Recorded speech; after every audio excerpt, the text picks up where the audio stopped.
Hey Internet, welcome to episode 3 of Newkidman's Neck of the Woods. A lot shorter than a month, like I promised. Trying to do these a lot more often. So yeah, today I'm going to talk about a few things. We're going to touch on Reach, the Halo Reach beta that just released, or more in fact, the Halo Reach beta that has concluded. I'm going to talk about Assassin's Creed 2. I just played through that, and I started up on Lost, so I'm going to kind of touch on that. I've only seen a few episodes, and it's OFN. I understand, but just bear with me. So, Halo Reach. It's over. I enjoyed it. I actually got a beta code in my email, miraculously, for the last week, which surprised me, so I had to go run out and renew my Xbox Live subscription just to play it, and it was definitely worth it. So, let's start off on it. The big thing about Halo Reach that everybody was super excited about was the loadouts. And I have to say, if the beta is how they're going to do the loadouts, I'm disappointed, Bungie. I thought you could have done better. Here's why. When you talk about loadouts and blah blah blah, first thing people are going to compare it to is Call of Duty. Call of Duty had it to where as you leveled up, you unlocked more different ways to create different loadouts. That's not in Reach. Reach has it set up to where there's specific loadouts already created, and as the game progresses, either they'll all be opened at first, or more different powered ones will open up as you progress through the multiplayer that you're doing. Which, you know, I was bummed out. So I was like, well then what's leveling up for? Why do I level up? What's the big deal? You know, besides our little symbols. So, looking in on that, the points you get in a match, you get credits for. So I'm like, oh, credits, cool, we get to buy and unlock stuff. So I go over to appearance, you know, customization and all that stuff. You get to buy shoulder stuff, like you unlocked armor in Halo 3, like different helmets and chest armor, shoulders, all that cool stuff. They have that in this one, in Reach, but the helmets kind of suck. I mean, sure, they're more realistic looking, and I guess that's kind of what they're going for, but really, I wanted like recon armor looking stuff, you know, the old Mach 5, or whatever, you know, just different types. But so far they only have, and I'm hoping they'll have more, because so far, all they have is 3 different types of helmets, maybe 5 different types of chest pieces, 5 different types of shoulders, and then with the 3 helmets you have, you can add little gadgets like cameras or like an extra visor or something, and like a little filter or whatever, but like it doesn't do anything. It doesn't do anything for you. It just makes you look different on the battlefield. I guess you can customize them, but I'm sorry, when I go into battle with elites, I want to look badass. Like I'm about to tear somebody a new one, not, oh, I'm gonna get a heat scan on you and take you out from 50 yards away, when that's not what I'm going to do. Like, if you're going to add little gadgets and gizmos to the body armor, make it do something. Make it do something interesting. Give us heat vision or whatever. Not heat vision like lasers, but, you know, thermal vision, thank you. But, yeah, they didn't have that. And you can't even customize the elite armor. What's up with that? I mean, I'm hoping they'll add that, but, like, I haven't heard anything like they're going to add more stuff. And I know it's the beta and everything, so maybe, but I'm just saying what I would like to see put into the actual final product. I'm still going to buy it. You know, it still looks fun. It's better than 3. And let's talk about the armor. Let's talk about the armor power-ups for a second. So they have Sprint. This is for Spartan. Sprint, Armor Lock, or Shield Lock, whatever. You basically power up your armor and you create EMP, knock everybody's shield out, and you have to kill them before they kill you, basically. And then there's jetpacks. I think that's it.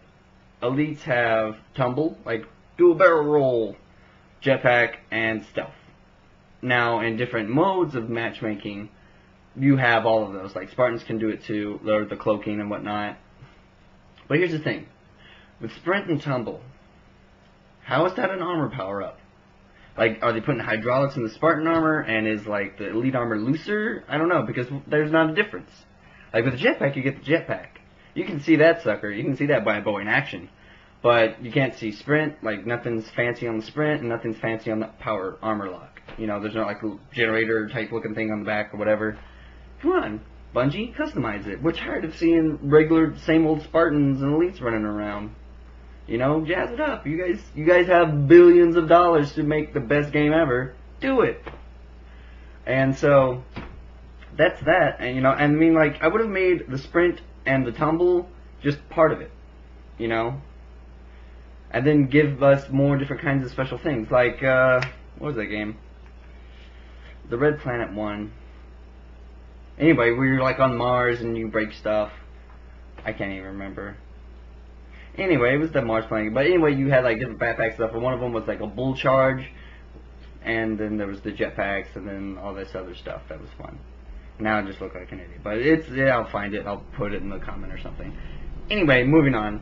So I'm still looking forward to Reach. It was beautiful. I love the new weapons and everything. The vehicles still perform great and everything, and I enjoy the new medals they add in the game. It kind of makes it more fun because it's like, oh, I did this and this and this, and it kind of chronologizes what you did better, which is really cool. Alright, I only got 4 minutes left, so I can speed this up. Alright, Assassin's Creed 2. Just beat it today. Have to say, the greatest conspiracy game ever written. Like, seriously.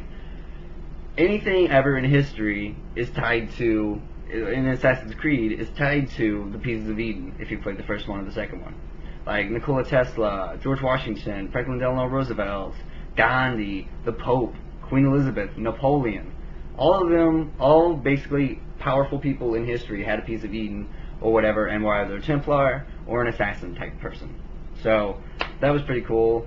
And then there's this thing called the Truth, which apparently I don't know. At the end of the game, I was still shaking my head because I don't know if we're aliens. I don't know if aliens created us or what. It's really crazy. So it'll be interesting to see where they go in the third game.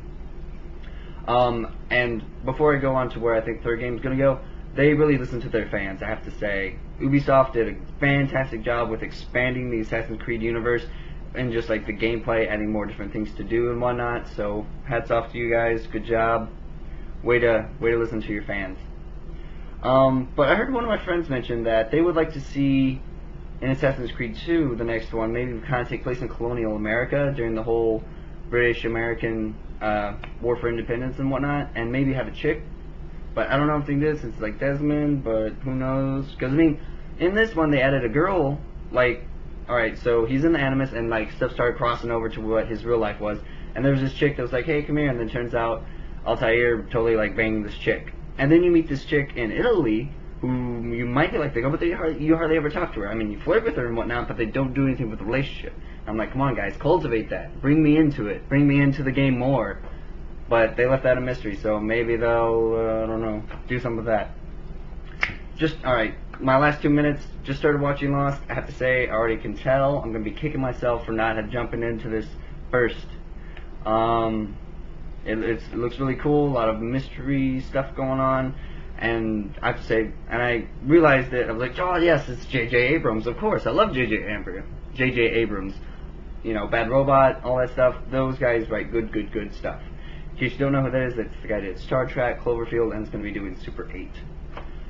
So that's pretty much all the time I got for today. Thanks for stopping by, Internets. Be sure to leave a comment and check me out on my Facebook or my blog that I don't really blog on. I'm mainly just doing video blogs, but yeah, find me somewhere. Facebook, just look up facebook.com/Newkidman. That's NEWKIDMAN. Alright, Internets, thanks for stopping by, and I look forward to seeing you guys in about a week or so. Who knows, maybe sooner, maybe later. Alright.